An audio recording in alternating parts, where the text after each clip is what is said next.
picture on the front page of the Standard has the parliamentary orderlies surrounding the mess, meaning that there was some drama. Whenever they do that, they had anticipated some push and pull. What we understand is that the minority leader and the minority whip moved to the other side, crossed the aisle and occupied the seats reserved for majority leader and majority whip.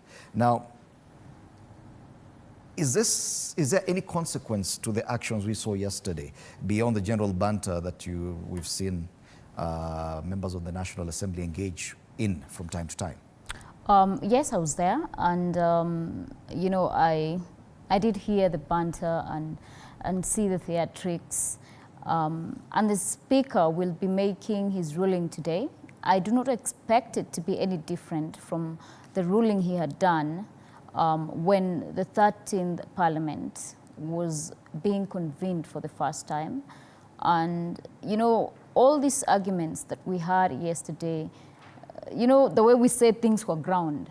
The truth of the matter is that the ruling is overtaken by events, and we know the developments politically that have happened in this nation is that ODM, which is the largest Azimio party, has joined government. We also know that the only two Azimio party members who were Raila Odinga and Martha Karua, one of them has already left and communicated and formally withdrawn.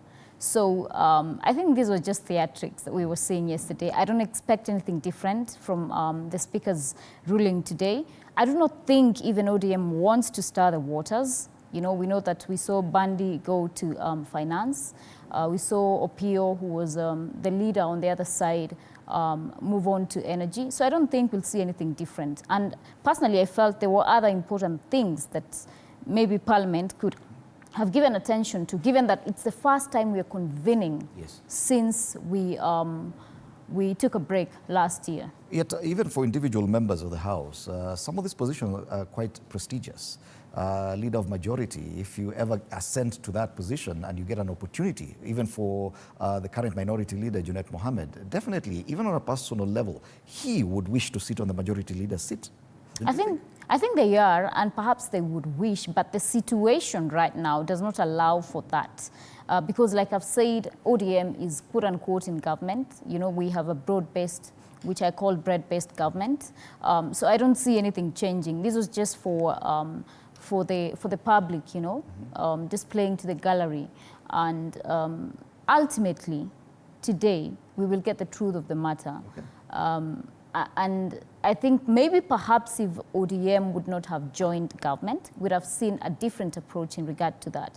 But then at the time when this matter was being filed, you remember the opposition at the time, ODM and Azimio coalition, was vehemently opposed to any government agenda. So I think we would have had quite an interesting parliament where the majority side is the opposition. It would have been something quite interesting to see how government business would have been run. Plus, the other debate, now that you are convening for the fourth session of this